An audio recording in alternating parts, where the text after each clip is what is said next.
नमस्ते मन्दरूपाय दिनेश्वर नमोऽस्तु ते प्रसादं कुरु मे देव परार्थोः उपागतः प्रसादं कुरु देवेश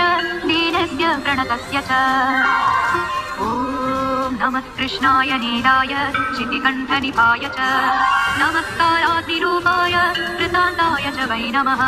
नमो निर्मांसदेहाय दीर्घश्मश्रुजटाय च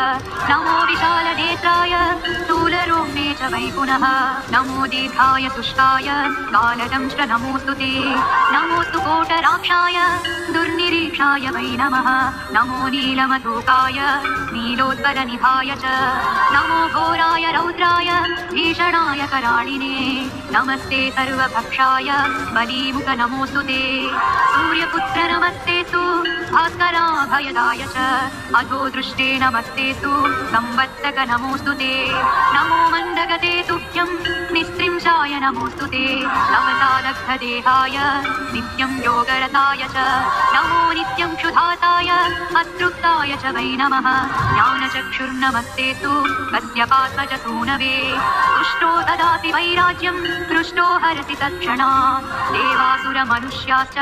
सिद्धविद्याधरो रगाः त्वया विलोकिता सर्वे नाशं यान्ति समूलतः ॐ नमस्ते कोणसंस्थाय पिङ्गळाय नमोऽस्तु ते।